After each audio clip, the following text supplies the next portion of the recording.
तो सबसे पहले भक्ति में विश्वास जगाओ ठाकुर जी के प्रति, और वह विश्वास सामान्य नहीं, इतना अटूट होना चाहिए ठाकुर जी के प्रति कि मेरे संग जो हो रहा है, गिरते गिरते चलते चलते गिर गए, नाक में लग गई तो भी ठाकुर जी विश्वास रखो कुछ अच्छा ही होना, इसलिए नाक टूटी है मेरी, इतना भरोसा रखो ठाकुर जी पे। करोड़ों का कोई मुनाफा होने वाला था, वर्षों से प्रतीक्षा कर रहे थे, तब जाकर के कुछ करोड़ों की संपत्ति आने वाली थी, पर किसी कारण से छूट गई।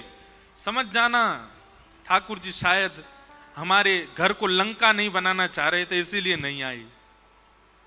जिससे बहुत प्रेम करते हैं उसके लिए माता जी से लड़ लिए, पिताजी से लड़ लिए, भाइयों से लड़ लिए, जन्म कुंडलियां दिखवा ली, फिर भी विवाह नहीं हो पाया। समझ जाना ठाकुर जी पहले ही चाह रहे थे या तो बढ़िया आवेगी भैया जीवन में, या तो बढ़िया आवेगो, या कि काजे इतनो मत रोवे। हर चीज में ठाकुर जी की कृपा मानो, यह विश्वास अटूट चित्त में लाओ। तो भक्ति की प्रथम धारा विश्वास।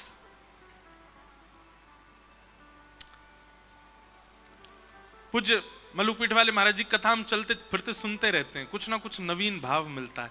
आप एक दिन कथा में श्री मलुकदास जी का चरित्र बता रहे थे, और उस चरित्र में एक बहुत सुंदर कथा सुनाई, बहुत ध्यान से सुनना। महाराज जी सुना रहे थे कि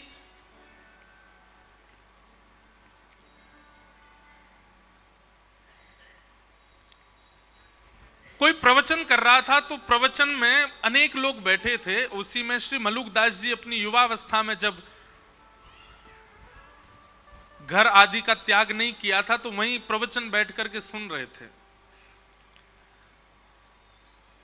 तो प्रवचन सुनते सुनते लोग बाग आपस में चर्चा करने लगे, बोले ये बाबा को बस चले तो ये हमारे काम धंधा छुड़वा के बस यही कहेगो राम राम जपो, ठाकुर जी का नाम जपो, तिलक लगा करके केवल भक्ति भाव में रहो। अरे कर्म नहीं करेंगे तो दाल रोटी राम जी खिला जाएंगे क्या?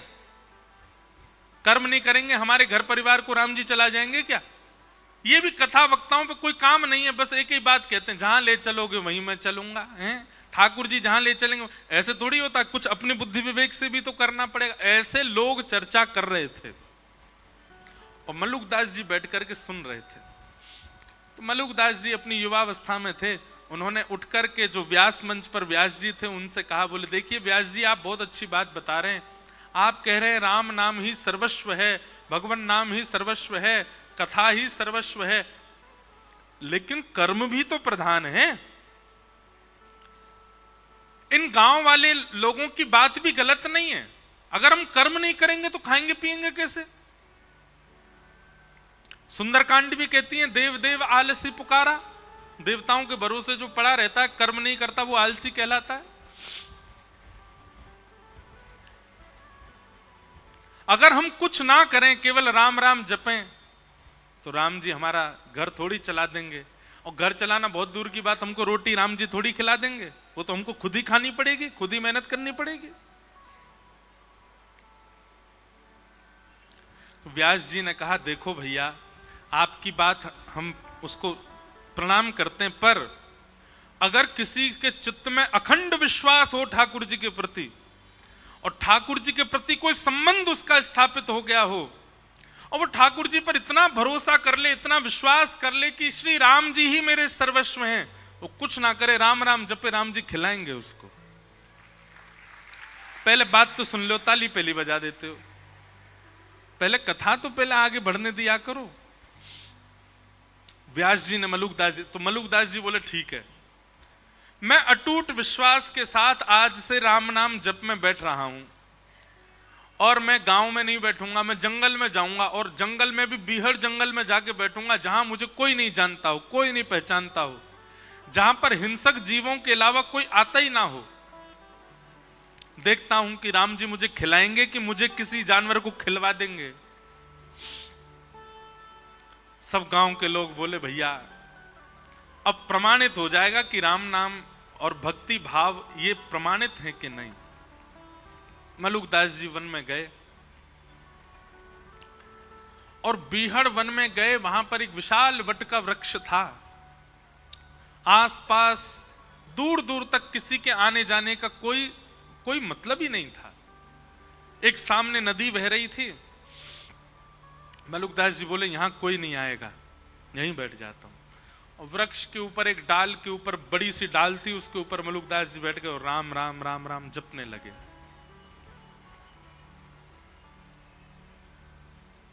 आप राम नाम का जप कर रहे थे, मन में अनंत विश्वास था राम जी के प्रति कि श्री राम जी सब भक्तों पर अनुग्रह करते हैं, मुझे भी श्री राम जी अनुग्रहित करेंगे। इस विश्वास के साथ राम नाम जपने लगे। आपका राम नाम जप चल रहा था, घंटों तक राम नाम जप चलता रहा। तभी कुछ यात्री घोड़ा पे बैठ करके वहां से निकलने लगे। आप लोगों ने विचार किया ये स्थान तो बहुत बढ़िया है, बढ़िया नदी भी बह रही है और यहाँ दूर दूर तक कोई है भी नहीं, यहीं स्नान करते हैं और फिर बढ़िया जो भोजन लेके आए यहीं पाएंगे प्रेम से। यात्री जन अपने घोड़े से उतर गए, नदी में स्नान आदि करके जैसे ही अपना भोजन आदि सब उन्होंने खोला, इतने में ही डाकू और डकैतों ने वहां आने लगे। उनके घोड़ों की नालों की आवाज आने लगी। तो जितने यात्री थे उन सब ने विचार किया, बोले भैया बड़े बड़े डाकू आ रहे हैं, ये सब हमको मार देंगे, सब हमारा सर्वनाश, जल्दी भागो यहां से। सारे यात्री अपना भोजन पानी वहीं छोड़ छाड़ करके भाग गए। डाकू आए, डाकुओं ने आकर के देखा कि महाराज सुंदर सुंदर रबड़ी, सुंदर मिष्ठान, सुंदर 56 भोग और रोटी आदि सब वहां खुली रखी है। डाकू के साथ जितने लोग थे सबने कहा, सरदार जी आज तो कुछ बनाना ही नहीं पड़ेगा, आज तो देखो ठाकुर जी ने बढ़िया व्यवस्था करी है, 56 भोग यहीं लगे लगाए मिल गए हम लोगों को। अब तो आज तो यहीं रोटी पाएंगे, यहीं लड्डू उड़ाएंगे, यहीं प्रेम से रबड़ी पाएंगे और इसी से ही आनंद होएगा आज तो। इतने में सब टूट पड़े भोजन पर, सब उठाने लगे रोटियां और सब्जियां सब डालने लगे, अपने हाथ में पकवान लेने लगे। जो सरदार मुखिया था डाकुओं का, थोड़ी देर इधर उधर देखने लगा, बोले रुको रुको रुको, अभी मत पाना। इस विहंगम जंगल, बिहड़ जंगल में नदी के तट पर इतने 56 भोग मिलना, पहली बात तो इसमें यह सत्य है कि भगवान ने कोई अनुग्रह करके हमारे लिए व्यवस्था करवा दी। लेकिन दूसरी बात एक और हो सकती है, क्या हमको कम से कम 5 राज्यों के राजा ढूंढ रहे हैं, कहीं ऐसा तो नहीं उन लोगों को हमारा यहां आना पता हो और ये सारे व्यंजनों में विष डाल करके उन्होंने यहां पर ये व्यंजन रख दिए हो, और कहीं हमने ये पाए और हम पाकर के विष के नशे में आ गए, मूर्छित हो गए, मृत्यु हो गई, तो वो 5 राज्यों के राजा जो हमको ढूंढ रहे हैं वो हमको ले जाएंगे यहां से, उनका तो काम हो जाएगा, कोई नहीं खाएगा, नीचे रखो इसको। संग वाले बोले महाराज बहुत दिन से रबड़ी नहीं पाई, देखो गुलाब जामुन नहीं पाई, खान देने बोले नहीं नहीं नहीं नहीं, हम ऐसे नहीं खा सकते। एक काम करो, अपनी टोली से बाहर का जो हो, जो हमारी टोली से बाहर का ऐसा कोई राह चलता मिल जाए उसको पकड़ लाओ, उसको पहले खिलाओ, उसको खिला करके देखेंगे अगर इसमें विष हुआ मर जाएगा, पता चल जाएगा, नहीं हुआ तो हम भी पालेंगे। सब ढूंढने लगे लेकिन दूर दूर तक तो जंगल कुछ मिले ही नहीं। तभी सरदार की नजर गई, पेड़ के ऊपर श्री मलुकदास जी बैठे थे, राम राम राम राम राम राम जप रहे थे। तुरंत उसने, अरे देखो ये बैठा अब ऊपर भगत, इसी ने विष में ला करके सारा भोजन नीचे, पकड़ के लाओ उसको नीचे। ऊपर चढ़ गए, मलुकदास जी को पकड़ के नीचे ले आए। मलुकदास जी बोले भैया क्या कर रहे हो? बोले हाथ पांव बांधो इसके, और हाथ पांव बांध करके इसको सारा भोजन खिलाओ। मलुकदास जी मनी मन विचार कर रहे थे, मैंने तो कहा था राम जी खिलाने आएंगे, पर ये तो डाकू खिलाने आया। मलुकदास जी ने मुंह बंद कर लिया, मैं नहीं खाऊंगा, मैं नहीं। तभी सरदार उतरा अपने घोड़े पे से और मलुकदास जी का मुंह इतनी जोर से पकड़ा, बोले खाएगा कैसे नहीं, ठूस ठूस के खिलाओ इसको। और सबरे लड्डू ले, गुलाब जामुन ले, रबड़ी ले, पकवान ले ले करके मलुकदास जी को खिलाए। मलुकदास जी के नेत्र सजल हो गए, बोले जय हो राघव जी, जय हो मेरे राम जी। मैंने आपसे क्या प्रार्थना की? मैंने कहा था कि नाथ राम राम जपने से यदि राम जी भोजन करा जाएंगे तो मैं मान जाऊंगा कि भजन में बल है। आप भोजन दूर, आप तो पकवान पवा रहे हो मुझको, और पकवान भी इतने विहंगम जंगल में कैसी योजना बना करके, क्या कृपा करके आप सब व्यवस्था मेरे लिए कर रहे हो नाथ। उस दिन श्री मलुकदास जी का निष्ठा हो गई, विश्वास हो गया नाम में, और उसी दिन बस निकल पड़े, श्री राम नाम के आश्रय पर ही निकल गए, और हमारे भारत भूमि को एक अद्भुत संत प्राप्त हुए, मलुकदास जी महाराज। और उन्होंने एक पद लिखा, बहुत पद हैं मलुकदास जी के, एक पद लिखा, भाई नाही बंधु नाही कुटुंब कबीलो नाही, ऐसो कोई मित्र नाही, जासो कछु लीजे, दीन बंधु दीनानाथ, मेरी सुध लीजे, दीन बंधु दीन। कहता मलुकदास छोड़ दे वीरानी आश, कहता मलुकदास छोड़ दे वीरानी आश। मलुकदास जी कह रहे हैं दूसरों से आशा छोड़ दो, किसी से आशा मत रखो, आशा ही परमम दुखम। अरे खुद से भी कोई आशा मत रखो। कहता मलुकदास छोड़ दे वीरानी आश, कहता मलुकदास छोड़ दे वीरानी आश। तो फिर कहां जाएं किसी से आशा ना रखें तो? तब मलुकदास जी कहते हैं, साचो नाम तेरो दाता, साचो नाम तेरो दाता, साचो नाम तेरो दाता, साचो नाम तेरो दाता, और किसको लीजिए, दीन बंधु दीनानाथ, मेरी सुध लीजे, दीन बंधु।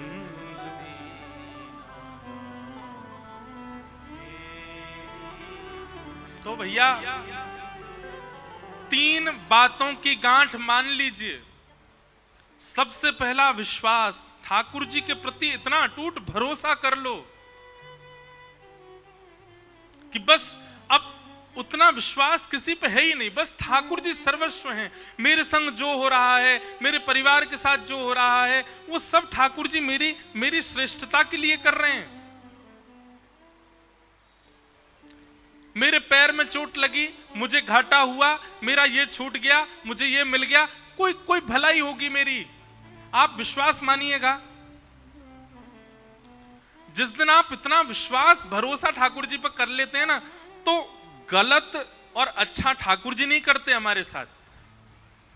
पर जब हम हर क्रिया को ठाकुर जी की प्रसाद समझने लग जाते हैं, तो ठाकुर जी की दृष्टि पड़ती है, देखो कुछ भी हो रहा है इसके साथ, लेकिन ये फिर भी यही मानता है कि मेरी कृपा है। तब ठाकुर जी अनुग्रह करते हैं, दृष्टि भर के देख लेते हैं और सब मंगल होने लग जाता है। इसने अपने जीवन में होने वाली हर स्थिति को भगवत प्रसाद मानो। विश्वास। दूसरा, ठाकुर जी से एक संबंध बनाओ, कुछ भी मानो। गोस्वामी तुलसीदास जी कहते हैं, तोहे मोहे नाते अनेक, मानिए जो भावे।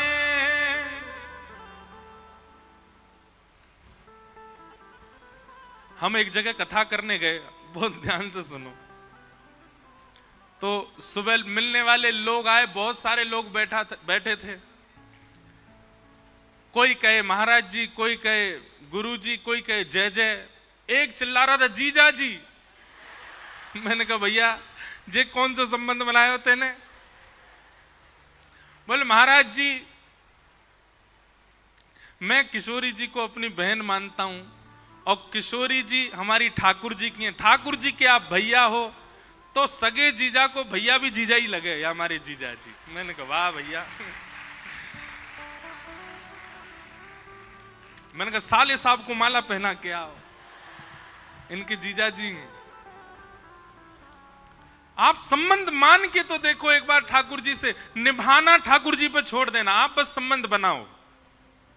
हम प्रमाणित कह रहे हैं मंच से, आप संबंध बनाओ, निभाने की जिम्मेवारी ठाकुर जी की है, निभाएंगे। कितने कितने ऐसे उदाहरण, कितनी ऐसी कथाएं हैं जहां किसी ने ठाकुर जी से संबंध माना और ठाकुर जी ने निभाया। ठाकुर जी उसी भाव में उसको देखते हैं। भाई मानो, बंधु मानो, मित्र मानो, सखा मानो, गुरु मानो, प्रियतम मानो, चाचा मानो, ताऊ जी मानो, मामा जी मानो, जीजा जी मानो, जो मन करे ठाकुर जी को मानो, ठाकुर जी संबंध निभाएंगे। हमने एक कथा हर बार सुनाई है अपनी कथाओं में कि अयोध्या के एक महाराज जी थे, वो ठाकुर जी को अपना शिष्य मानते थे। वो कहते थे कि मैं वशिष्ठ कुल गोत्रीय हूं, तो इस नाते से वशिष्ठ जी के कुल में जन्मा तो राम जी मेरे चेला हैं। वो कनक बिहारी जी का दर्शन करने जाते, पूरी दुनिया हाथ जोड़ती, वो दूर से कहते खुश रहो चेला राम, तुम सदा प्रसन्न रहो, तुम पर कोई अला बला नहीं है, मेरा आशीर्वाद सदा बना रहे। महाराज जी ऐसे ऐसी घटना बताते हैं कि जब वो मंदिर में आते थे ना, अपने आप ही कुछ ऐसा होता था कि आधा पर्दा आ जाता था। बोले आधा पर्दा मतलब? बोले किशोरी जी घूंघट कर लेती थी। बोले गुरु जी आए, इनके सामने थोड़ी मुंह खोल के बैठेंगे।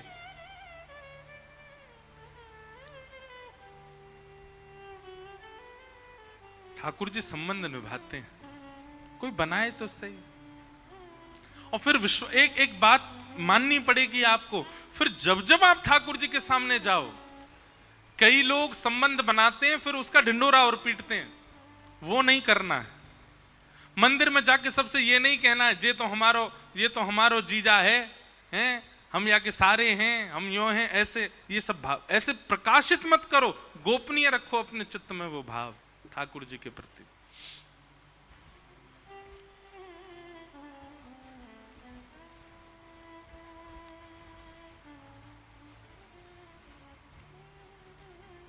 हमारे बक्सर वाले मामा जी, नाम सुना?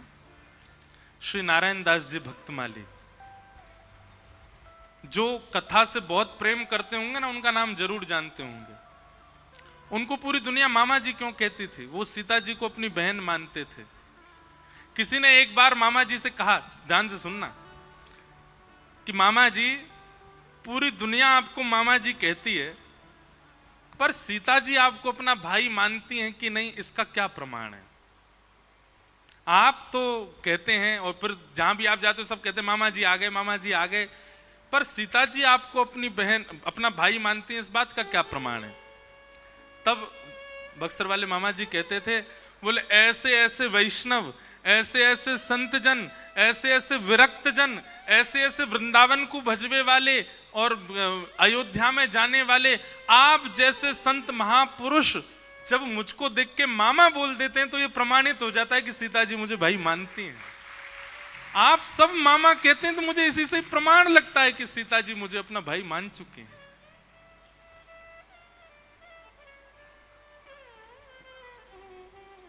संबंध बनाओ, बिना संबंध के भक्ति में आगे नहीं बढ़ा जा सकता।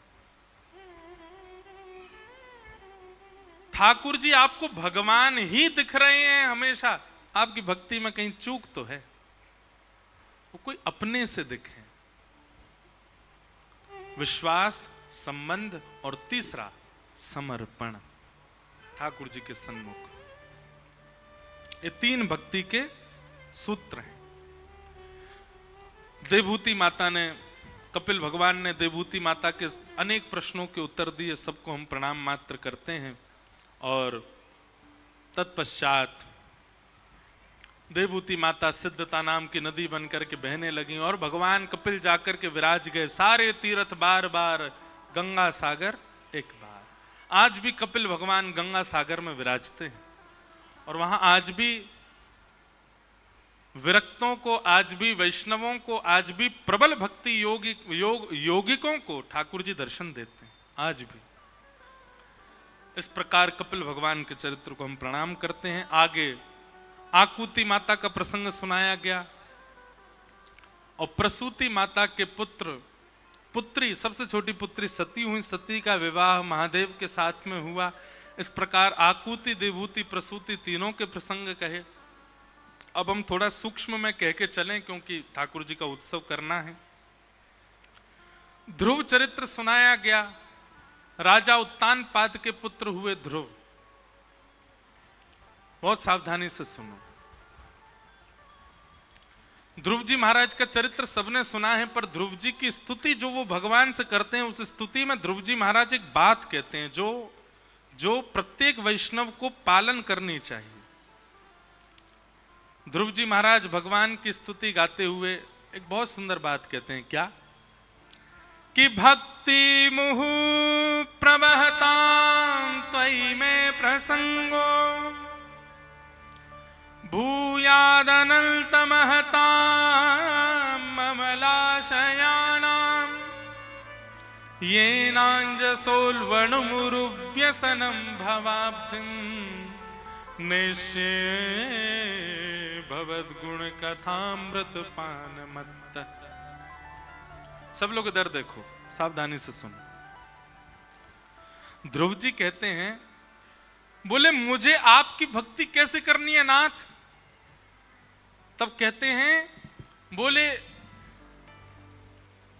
व्यसनम भवाब्धिम निश्चय भवद गुण कथामृतपान मत्त।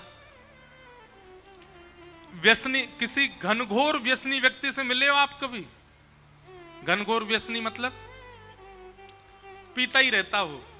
अच्छा चलो, पीने वाले तो दूर कर दो, और भी व्यसनी होते हैं। कैसे कैसे? ये वाले व्यसनी हो या ये वाले व्यसनी हो, ऐसे व्यसनियों से तो मिले ही होंगे। व्यसनी का स्वभाव देखा आपने? उसकी स्थिति क्या होती है? जैसे जो पीने, बीड़ी वगैरह पीने वाले होते हैं, उनको देखो, सुबह उठेंगे, अब उठ गए थोड़ी पी लो, अब नहा के आ गए और थोड़ी सी फिर पी लो, नाश्ता कर लिया फिर पी लो, बाल भोजन कर लिया फिर एक कस लगा लो, चाय पी ली फिर पी लो, रात में भोजन कर लिया फिर पी लो, सोते सोते एक बार और पी लो।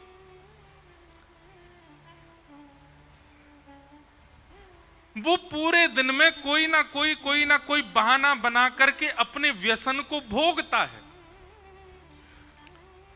पीने वाले जो होते हैं उनको देखो, आज मैं बहुत दुखी हूं, आज तो पीऊंगा। अरे आज तो मैं फर्स्ट आया हूं अपनी क्लास में, बच्चों को पार्टी दूंगा, सबको पिवाऊंगा। ऐसे होते हैं बच्चे। आज तो मेरे बुआ के बच्चे आए हैं, आज तो मैं पीऊंगा। मेरी प्रियसी छोड़ के चली गई, गम में पीऊंगा। वो गम में भी व्यसन भोगता है और सुख में भी व्यसन भोगता है, और कुछ नहीं तो बहाना निकाल करके व्यसन भोगता है। आज सारे मित्र मिले हैं, सब पिएंगे, आज मैं अकेला हूं, अकेला मन नहीं लग, क्या करे, पिएंगे।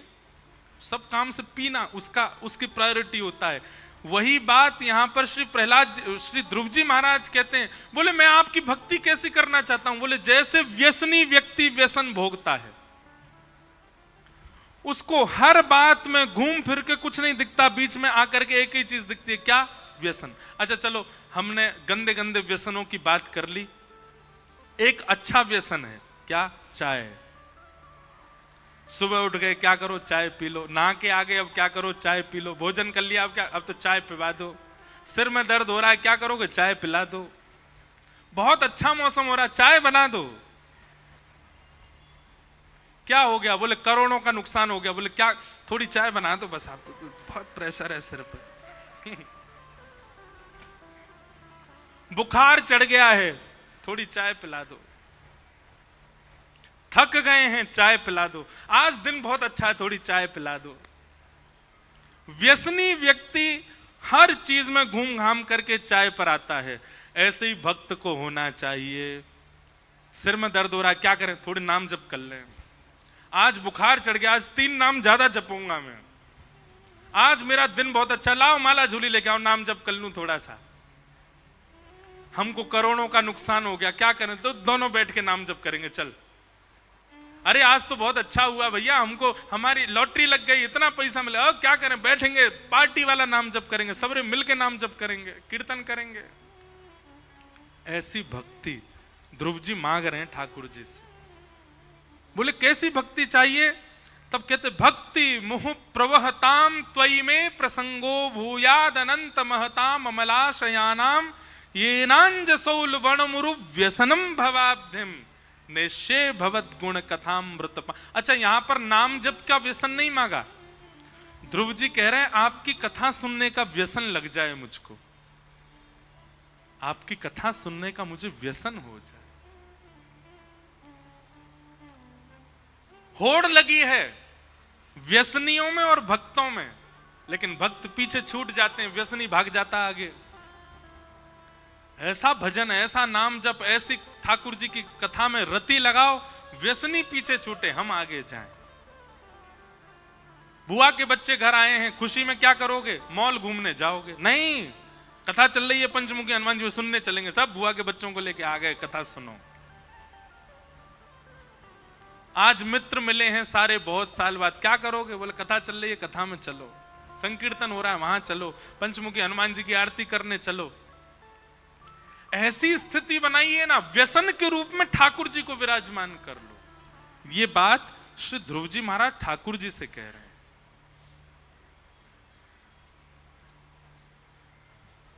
योऽन्तः प्रविश्य मम वाचमिमां प्रसुप्तां संजीवयत्यखिलशक्तिधर स्वधाम्ना अन्यांश हस्तचरणश्रवणत्वगादीन् प्राणान् नमो भगवते पुरुषाय तुभ्यम्। अच्छा, किसी ने प्रश्न किया इतना क्यों भजे हम ठाकुर जी को? तो श्री ध्रुव जी महाराज कहते हैं हमारे नेत्रों को देखने की शक्ति उन्होंने प्रदान की, कानों को सुनने की शक्ति उन्होंने प्रदान की, हाथों को कर्म करने की शक्ति उन्होंने प्रदान की, पैरों से चलने की शक्ति उन्होंने प्रदान की।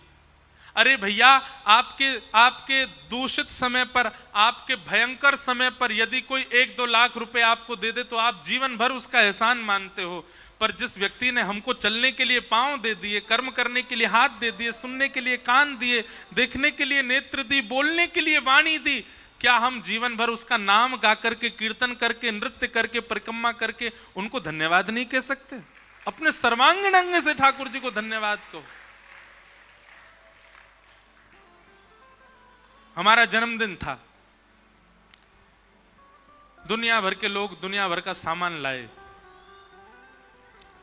तभी एक व्यक्ति ने मुझसे पूछा, ये सत्य बात है, विदेश की बात है, तो एक माता जी ने पूछा आज आपको इतने सारे गिफ्ट मिले महाराज जी। मैंने कहा सबसे अच्छा किसका था? तो वो तब की बात है, मैं 22-23 साल का हुआ था। तो मैंने कहा माता जी, आज से 23 साल पहले सबसे अच्छा गिफ्ट ठाकुर जी ने दिया, ये शरीर। इससे बढ़िया गिफ्ट कुछ नहीं मिला। मैंने कहा आप क्या लेके आई थी मेरे लिए? बोले हम चश्मा लेके आए हो। मैंने कहा ठाकुर जी ने आंखें ही नहीं दी होती तो? एक बोले अंधे भी तो चश्मा पहन लेते हैं। मैंने कहा चलो ठीक है, ठाकुर जी ने कान ही नहीं दिए होते, कहां टांगता उस चश्मा को मैं? आप मेरे लिए जूता लेके आए, ठाकुर जी ने पाम ही नहीं दिए होते। आप मेरे लिए घड़ी लाए, हाथ ही नहीं दिए होते। तो सर्वांगीण सामग्री दुनिया आपको देती है, पर ठाकुर जी ने शरीर ही नहीं दिया होता तो? इसलिए भैया हर स्थिति में ठाकुर जी को वंदन करो, अपनी हर इंद्रिय से प्रणाम करो, हाथ जोड़ के वंदन करो कि आपने हाथ दिए, नेत्रों से दर्शन करके वंदन करो कि आपने नेत्र दिए, कथा सुन के कानों से धन्यवाद करो कि आपने कान दिए, जिह्वा से नाम गा करके धन्यवाद करो कि आपने जीभ दी, पैरों से प्रदक्षिणा करके धन्यवाद करो कि आपने पांव दिए, और सर्वांगीण साष्टांग प्रणपात करते हुए कहो कि आपने हमको शरीर दिया नाथ, इसके लिए धन्यवाद। अपने जन्मदिन पर हम उत्सव इसलिए नहीं मनाते कि हम इतने वर्ष के हो गए। 1 लाख में से 50,000 चोरी हो जाए तो आदमी खुश होता है, दुखी होता है। 100 साल की आयु ठाकुर जी ने दी, वो भी कंफर्म नहीं है 100 ही साल हैं, 80 भी हो सकते हैं, 70 भी हो सकते हैं, और उसमें से 20-25 घट जाते हैं, हम खुशी मनाते हैं। इस बात का उत्सव नहीं है। इस बार हमारा जन्मदिन मना रहे थे वृंदावन में, तो एक ने मुझसे कहा आप मना करते हैं कि अपना जन्मदिन क्यों मनाना, जीवन घट रहा है। मैंने कहा हम इसलिए उत्सव मना रहे हैं कि नाथ 25 वर्ष पहले आपने एक वाणी दी थी, जिस वाणी से मैं केवल आपको ही गा रहा हूं, इस वाणी को देने का उत्सव मना रहा हूं। 25 वर्ष पहले ये जीभ मिली थी, 25 वर्ष पहले हाथ मिले थे, इन हाथों से मैं ठाकुर जी की सेवा कर रहा हूं, तो इन हाथों को पाने की खुशी मना रहा हूं कि इनसे सेवा कर पाता हूं। पैर मिले थे, इनसे प्रदक्षिणा, इन सब देह से मैं ठाकुर जी की सेवा कर पा रहा हूं, इसलिए उत्सव मन रहा है।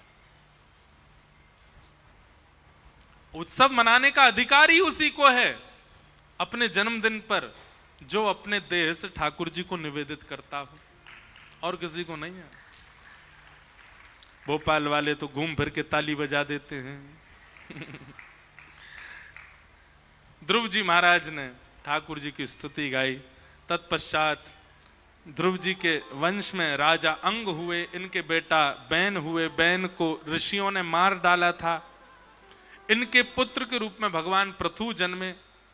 भगवान पृथु ने ही इस धरती को हमारे योग्य बनाया, इसीलिए इस धरती का नाम पृथ्वी पड़ा। भूगोल खगोल आदि का सबका वर्णन किया गया, नरकों का वर्णन किया, तत्पश्चात अजामिल की कथा सुनाई। इसी बीच में रहुगण भरत संवाद, बहुत सुंदर संवाद है, उसको भी सुनाया गया। अब हम सूक्ष्म में सबको प्रणाम कर रहे हैं बस। तत्पश्चात हमारे अति प्रिय, जिनका प्रसंग मुझे बहुत प्रिय लगता है, ऐसे वृत्रासुर की कथा सुनाई गई, जिन श्री वृत्रासुर जी ने 4 श्लोकों में भक्ति की वह पराकाष्ठा प्रस्तुत कर दी जो कोई नहीं कर पाया। श्रीमद् वल्लभाचार्य जी महाराज ने वृत्रासुर के इन 4 श्लोकों को ही पुष्टि संप्रदाय कहा। यही 4 श्लोक ही भक्ति पथ हैं।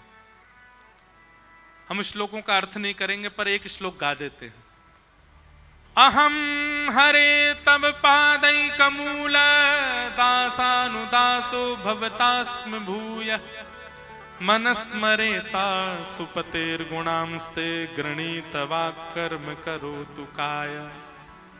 न नाकपृष्ठं न च पारमेष्ठं न सार्वभौमं न रसाधिपत्यं न योगसिद्धिरपुनर्भवं वा समञ्जसत्वा विरहय्यकाङ्क्षे। अजात पक्ष इव मातरम खगास्तन्यम यथा वत्सतरा क्षुधार्ता प्रियम प्रियैव व्युषितं विशन्ना मनोरविंदाक्ष दृदीक्षते त्वां। बोलो भक्तवत्सल भगवान की। वृत्रासुर ने भगवान की स्तुति गाई। तत्पश्चात भागवत में प्रहलाद जी का चरित्र आया। हिरण्यकश्यप के यहां पर भक्त प्रहलाद का प्रादुर्भाव हुआ। पिता के पूछने पर प्रहलाद जी महाराज ने अपने भीतर छिपे हुए उस भाव को प्रकट किया, नवदा भक्ति का वाचन किया। श्रवणम कीर्तनम विष्णु स्मरणम पाद सेवनम अर्चनम वंदनम दास्यम सख्य आत्मनिवेदनम। 9 प्रकार की भक्तियों का वर्णन किया। हिरण्यकश्यप को क्रोध आया, अपने पुत्र को किसी भी प्रकार मारने की आज्ञा सैनिकों को दे दी। हर प्रकार का प्रयास किया, पर सैनिक प्रहलाद जी को नहीं मार पाए। तब अंत में हिरण्यकश्यप ने ही प्रहलाद जी महाराज से कहा कि कहाँ है तेरा हरि? बोले खम्बायु यज्ञिम सलिलम महिम च ज्योतिंसि सत्वानि दृशो द्रुमादीन। सब में है वो, इसलिए पिताजी सबको प्रणाम है। वो आप में भी हैं, मुझ में भी, हम सब में विद्यमान हैं। हिरण्यकश्यप ने कहा अच्छा इस खम्भ में है? बोले हाँ इसमें भी है। जैसे खम्भ का भेदन किया, खम्भ भेदन करके भगवान नृसिंह प्रकट हो गए। बोले नृसिंह भगवान की। सब लोग हाथ जोड़ करके नृसिंह भगवान को प्रणाम करो। सत्यम विधातुम निज भृत्य भाषितम व्याप्तिं च भूतेष्वखिलेषु चात्मनः अदृश्यतात्यद्भुत रूपमद्वहं स्तंभे सभायान मृगम न मानुषम।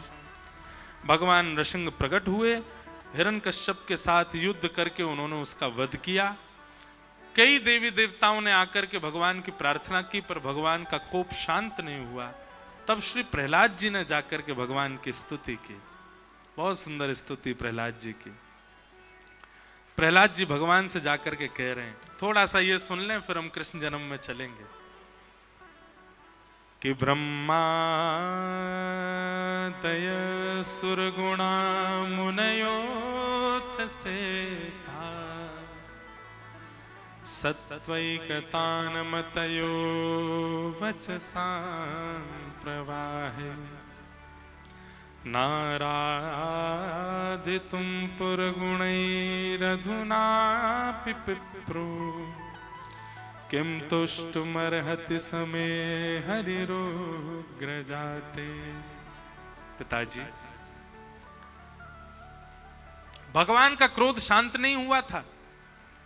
ब्रह्मा आदि देवता चिंता कर रहे हैं कि नाथ का क्रोध यदि शांत नहीं हुआ तो नूतन प्रलय हो जाएगा। तभी ब्रह्मा जी ने कहा कि जिसके लिए आए हैं उसकी स्तुति से ही शांत होंगे। तब प्रहलाद जी ने जाकर के भगवान के सामने स्तुति गाई, छोटे से प्रहलाद जी, और भगवान से कह रहे हैं नाथ ब्रह्मादि देवताओं की जैसी लच्छेदार वाणी नहीं है मेरे पास, इतना सुंदर शब्दकोश नहीं है मेरे पास कि मैं कुछ कह करके आपको रिझा सकूं। अरे छोटा सा बालक हूं, मेरे तो विचार भी इतने शुद्ध नहीं है, मैं तो अभी केवल खेल खेलना जानता हूं। लेकिन फिर भी नाथ मैं आपके श्री चरणों में प्रणाम करता हूं कि आप कृपा करने के लिए मेरे यहां आए, ऐसे बालक के यहां आए जिसका कुल खानदान परिवार और यह बालक भी आपके स्पर्श के योग्य नहीं है, ये अपवित्र कुल आपके योग्य नहीं है नाथ, फिर भी आप कृपा करने के लिए आए, उसके लिए धन्यवाद। प्रहलाद जी के एक वचन सुनते ही ठाकुर जी ने प्रहलाद जी को गोद में उठा लिया, अंक में भर लिया, जीभ निकाल करके चाटने लगे और प्रहलाद जी से कहने लगे, प्रहलाद मैंने आने में यदि विलंब किया हो तो मुझे क्षमा कर देना। प्रहलाद जी महाराज गोद में बैठे हैं ठाकुर जी के। भगवान नृसिंह कहते हैं, प्रहलाद पूरा ब्रह्मांड देवी देवता सब मेरे रूप को देख करके डर के भागते हैं, तुझे डर नहीं लगता मेरे रूप से? प्रहलाद जी बहुत अच्छी बात कहते हैं, बोले नाथ सत्य पूछें तो मुझे भय नहीं लगता, और मुझे भय इसलिए नहीं लगता क्योंकि जब से आप आए हैं मेरी दृष्टि केवल आपके कोमल चरणार बिंदों को देख रही है, मैंने आपका मुख देखा ही नहीं है। मैं केवल आपके चरणार बिंदों का दर्शन कर रहा हूं, इसलिए मुझे भय नहीं लगता नाथ। मानो प्रहलाद जी इस बात को अंकित कर देते हैं कि जिसकी दृष्टि सदा श्री ठाकुर जी के श्री चरणों में रहती है उसको संसार की कोई भी भयभीत वस्तु भयभीत नहीं कर सकती, वो सदा प्रसन्न रहेगा।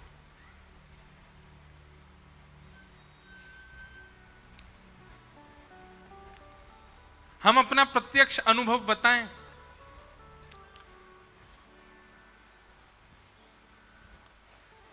प्रहलाद जी को, नृसिंह भगवान को तो हमने नहीं देखा, पर आपके भोपाल के आसपास जंगल बहुत है, तो यहां हमने बाघ देखे हैं, और हमारे मुदगल जी बैठे हैं, यही हमको ले गए थे बाघ दिखाने। इनको पता है जब भी हम गाड़ी में बैठते थे तो कोई पता तो होता नहीं दिखेगा कि नहीं, गाड़ी में बैठते ही मैं यही श्लोक गाता था प्रहलाद जी का, और इस भाव से नहीं कि हम जानवर देखने जा रहे हैं, हम बाघ देखने जा रहे हैं, यही भाव रखते थे, हे नृसिंह भगवान आप कृपा करना, हम आपसे कुछ मांगना नहीं चाहते, आपके पास भी नहीं आएंगे, नहीं तो आप तो ऐसा प्रसाद दोगे कि बस हमको बस आपका दर्शन करना है। और तब हम दोनों ही बैठ करके गाड़ी में गाते थे, सत्यम विधातुम निज भृत्य भाषितम व्याप्तिम च भूते स्वखिलेषु चात्मना अदृश्यतात्यद्भुत रूप मद्वहम स्तंभे सभाया न मृगम। और हम 3 दिन गए, तीनों दिन हमको बाघ जी के दर्शन हुए, नृसिंह भगवान के दर्शन हुए। जो हमारी गाड़ी चलाने वाले थे वो भी कहते, बोले महाराज जी आप कुछ तो मंत्र फूकते हो। मैंने कहा मंत्र नहीं फूकते हैं, हम साक्षात नृसिंह भगवान को बुलाते इसलिए आ जाते हैं, और अकेले दुकेले नहीं आते, पूरे परिवार के संग दर्शन देने आते थे। फिर एक दिन ये बोले महाराज जी बाघ तो दिख गया, भालू नहीं दिखा। मैंने कि सुनो, जामवंत के वचन सुनाए सुहाए, मैंने कि करो सुंदरकांड का पाठ। और उस दिन हम गए, उस दिन हमको भालू ही दिख गए वहां पे। मैंने कि लो जामवंत जी महाराज आ गए सामने। भाई विचारधारा भावना पर, भावना का बहुत असर पड़ता है आपकी क्रिया पर। लेकिन आप ये विचार करके भोपाल में मत चले जाना, नहीं तो आपको दर्शन देने के लिए ना जाने कितनों को कष्ट दे देंगे ठाकुर जी। वैसे तो भोपाल शहर में भी आ जाते हैं कभी कभी।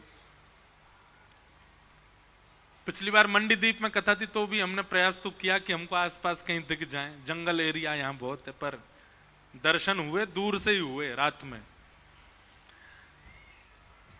तो ऐसे नृसिंह भगवान ने प्रहलाद जी पर अनुग्रह किया और अनुग्रह करके कृपा की। तत्पश्चात आगे देवासुर संग्राम का प्रसंग सुनाया गया। बीच में गजेंद्र मोक्ष की कथा भी आती है। हम सबको प्रणाम। भैया देखो, हमारी कथा का एक भाव है कि हम कुछ साल बाद हमको लगता है हम 1 महीना की ही कथा करेंगे बस, क्योंकि हमारी कथा 7 दिन में तो हमसे कही नहीं जाती, इतने सारे प्रसंग छूट जाते हैं। अब केवल गजेंद्र मोक्ष इतना सुंदर है कि उस पर 7 दिन कथा सुन लो। बलि बामन अवतार की कथा सुनाएगी। तत्पश्चात 9वें स्कंद में सूर्यवंश के राजाओं की कथा, गंगा के अवतरण की कथा आदियों को सबको सुनाया गया। तभी भगवान श्री राम के प्रादुर्भाव का प्रसंग सुनाया। सब लोग हाथ जोड़ करके राम जी को प्रणाम करो। 2 अध्याय में राम कथा है पूरी। गुरुवर थे त्यक्त राज्यो व्यचरित अनुवनम पद्म पद्भ्याम प्रियाया पाणिस्पर्शा क्षमाभ्याम व्रजत पथरुजो यो हरिन्द्रानुजाभ्याम वैरूप्या शूर्पणख्या प्रिय विरहरुषारोपित ब्रूविजंभ तस्ताब्धिर्बद्ध सेतु खलदवदहन कौशलेन्द्रोवतान। हम आज सच बोल रहे हैं, अपने मन की बात बोल रहे हैं व्यास मंच से। थोड़े से वयोवृद्ध हो जाएंगे जब, हम साल में 6 ही कथा किया करेंगे, और 6 कथा 1-1 महीना की। 1 महीना कथा 1 महीना घर, फिर 1 महीना कथा 1 महीना घर। आप कहोगे कौन कराएगा? बहुत लोग बैठे हैं, वो यही आस लगाए बैठे हैं कि 1 महीना का समय दें, उसमें पता है क्या किया करेंगे? फिर पूरे भारतवर्ष के लोगों को कहा करेंगे वो 1 महीना की कथा वहीं आ जाओ सब सुनने। कोई 7 दिन के लिए, कोई 4 दिन के लिए, कोई 8 दिन के लिए, और उसमें फिर आनंद विस्तार से कहने का जो सुख मिलेगा वो अद्भुत होगा। वैसे देखो, सप्ताह कथा का विधान क्यों बना पता है? क्योंकि परीक्षित के पास 7 ही दिन थे। सुखदेव जी को 7 ही दिन में कथा सुनानी है, परीक्षित को क्योंकि 7वें दिन तक्षक सर्प डस देगा। इसीलिए सप्ताह कथा का नियम बना, क्रम बना। बाकी कथा सप्ताह ही होनी चाहिए ऐसा आवश्यक नहीं है। हमने 9 दिन की भी की है, अब आगामी सालों में 12-12 दिन की भी कथाएं हैं। पहले तो मैं 8 दिन की भी करता था, पर अब व्यस्तता के कारण 7 ही दिन की। पर 7 दिन में प्रसंग पूरे कर पाना बहुत मुश्किल होता है। और फिर उसमें भी उदाहरण, भाव, भजन, संकीर्तन अभी तक हमने 1 आधी गाया है, वो गाती रहे तो फिर कथा ही कैसे पूरी हो। पर अद्भुत है भाव। कभी भोपाल का तो नहीं पता, पर नर्मदा जी के तट पर 1 महीना का कथा का क्रम तो करना है। एक बार नर्मदा, हमारी बहुत वर्षों की नर्मदा परिक्रमा भी पेंडिंग पड़ी है, तो जब भी परिक्रमा होगी कथा सुनाते हुए ही करेंगे। कुछ दिन कहीं, फिर थोड़ा आगे चल के फिर कुछ दिन वहां, कुछ दिन वहां, ऐसे ही करके नर्मदा जी की महीना भर में परिक्रमा कर लेंगे कथा सुनाते सुनाते। क्योंकि हमारी जन्मदात्री माँ का नाम भी नर्मदा है। और हमको जब प्रथम बार व्यास मंच पर बैठे थे तो वहां अनेक संत आए थे आशीर्वाद देने।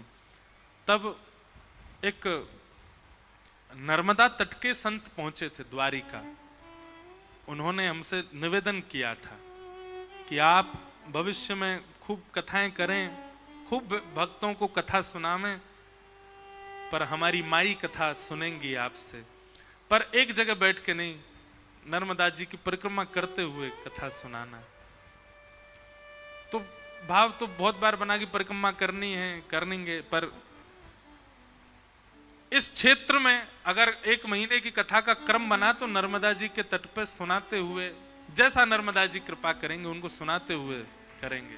नर्मदा जी कोई जल नहीं है बंधुओं, नर्मदा जी कोई नदी नहीं है, नर्मदा जी साक्षात सचल बहते हुए महादेव हैं, साक्षात देवादिदेव। किसी को महादेव का साक्षात्कार करना हो, श्री नर्मदा जी को प्रणाम करो, नर्मदा जी को वंदन करो।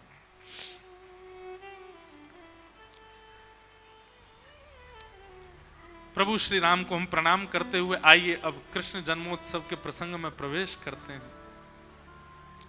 भैया बैठ जाओ, बीच में जितने लोग खड़े हो गए हैं सब बैठ जाओ। हाँ, वो अभी से ठाकुर जी को मतलाओ, आपसे ज्यादा जल्दी तो हम कर रहे हैं, पर हमसे ज्यादा जल्दी आप कर रहे हो, बैठाओ। अरे सब लोग इधर देखो, हमारी इच्छा नहीं हो तो ठाकुर जी नहीं आएंगे मंच पर, इसलिए सुनो। संपूर्ण चंद्रवंश का प्रसंग सुनाते हुए श्री परीक्षित जी महाराज, शुकाचार्य जी ने कृष्ण लीला 2 श्लोकों में सुना दी। यह सुनकर के परीक्षित जी ने चरणों में प्रणाम करके कहा, भगवान विस्तार से सुनाओ। कथितो वंश विस्तारो भवता सौम्य सूर्ययो राज्ञां चोभय वंशानां चरितम परमाद्भुतम। परीक्षित जी महाराज चरणों में निवेदन करते हुए कहते हैं, भगवान आपने इतनी कथा विस्तार से सुनाई, पर कृष्ण लीला आप संक्षिप्त मत सुनाओ, कृष्ण लीला विस्तार से सुनाओ। और यह बात सुनकर के शुकाचार्य जी को बहुत सुख मिला। शुकाचार्य जी ने कहा, कुछ खा लो, कुछ पी लो, थोड़ी देर आराम कर लो, तुम 4 दिन से अनवरत कथा सुन रहे हो। परीक्षित जी महाराज कहते हैं, अब निद्रा नहीं है, अब भूख नहीं है, अब कुछ पानी की इच्छा नहीं है, केवल कृष्ण कृष्ण मन में चल रहा है। और पिबंतम त्वन्मुखाम भोज च्युतम हरि कथामृतम। आप इतनी सुंदर हरि कथा सुना रहे हैं कि इसके बाद मुझे जल भूख प्यास कुछ नहीं लग रही है। नाथ कृपा करके मेरे जीवन के केवल 3 दिन और बचे हैं, आप विस्तार से कृष्ण चरित्र सुनाओ, कृष्ण लीला सुनाओ। जब यह बात सुनी तब शुकाचार्य जी कहते हैं, राजन जब ऐसी स्थिति कृष्ण प्रेम की होती है तभी ब्रज में प्रवेश होता है। कृष्ण मन कृष्ण धन कृष्ण ही हमारो मन, 8 याम ऊधो हमें कृष्ण ही सो काम है। जब तन मन सबकी स्थिति कृष्ण बन जाती है तभी ब्रज में प्रवेश मिलता है, और तुम उस रूप में आ चुके हो। अब मैं तुम्हें ब्रजमंडल की कथा में प्रवेश कराता हूं। वसुदेव गृहे साक्षात भगवान पुरुष पर, जनिष्यते तत्प्रियार्थम सबवन्तु सुरस्त्रिय। भगवान ने आकाशवाणी करके सब देवताओं को कहा कि भाई पृथ्वी के भार को हल्के करने के लिए वसुदेव जी के यहां हम जन्म लेकर के आ रहे हैं। सभी देवी देवताओं ने अनेक अनेक रूप धारण करके ब्रजमंडल में अपना वास कर लिया। कंस अपनी चाचा की पुत्री अपनी बहन देवकी का ब्याह सूरसेन के पुत्र वसुदेव जी से कर देते हैं, और अपनी बहन को विदा करने स्वयं जाते हैं। तभी आकाशवाणी होती है कि जिस बहन को तुम विदा करने जा रहे हो इसी का 8वां गर्भ तुम्हारा काल होगा। यह घोषणा सुनकर के अपनी बहन को मारने के लिए तलवार जैसे ही निकाली, वसुदेव जी ने चरण पकड़े। महाराज कंस, बहन को मत मारो, तुम्हारे काल बहन के पुत्र हैं। हम वचन देते हैं जितने बालकों को जन्म देंगे सब तुमको प्रदान कर देंगे। 6 बालकों को कंस ने मार दिया। 7वें बालक के रूप में बलराम जी आए, पर बलराम जी ने योग माया का आश्रय लिया तो योग माया ने उनको स्थानांतरित कर दिया। 8वें बालक के रूप में भगवान श्री कृष्ण पधार रहे हैं। कंस ने सैनिक बढ़ा दिए, सुरक्षा बढ़ा दी, 8वां बालक जन्म लेने वाला है। लेकिन कंस की खुद की स्थिति कैसी है? कंस रोज कारागृह में अपनी बहन को देखने जाता है, पर बहन को देख करके उसके चित्त में दया उत्पन्न हो जाती है, उसके चित्त में प्रेम उत्पन्न हो जाता है। क्यों? जिसके चित्त में ठाकुर जी हैं उसका दर्शन ही कई संशयों का समाधान है। बंधुओं, कई संत ऐसे हैं, कई रसिकजन ऐसे हैं, कई नाम जापक ऐसे हैं कि उनकी उपस्थिति मात्र से आपकी नकारात्मकताएं दूर हो जाती हैं। इसका मतलब क्या है? उनके चित्त में ठाकुर जी विराज रहे हैं, तभी उनकी उपस्थिति, उनकी वाणी, उनका प्रभाव आपको वृंदावन की ओर खींचता है। कंस अपने सैनिकों से कहता है, सुनो, मैं नीचे जाता हूं बहन से मिलने, तो मुझ में बहुत दया आ जाती है, बहुत करुणा आ जाती है, मेरा मन होता है कि मैं इसको मुक्त कर दूं, पर मुझे लगता है ये मायावी उस बालक का ही प्रभाव है, वही मेरे ऊपर ऐसा भाव कर देता है कि मुझे दया आ जाए।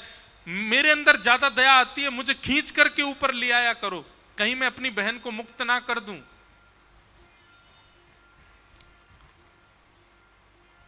धीरे धीरे भादों का महीना आया, मंदम मंदम जलधरा, अष्टमी तिथि, और जैसे ही मध्य रात्रि हुई ऐसी पवन बहने लगी कि उस पवन के स्पर्श से सबको गहरी निद्रा आने लगी।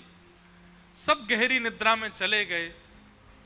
तभी कंस के कारागृह में देवकी और वसुदेव के यहां पर भगवान श्री कृष्ण का प्रादुर्भाव हुआ। बोलो बाल कृष्ण लाल की जय।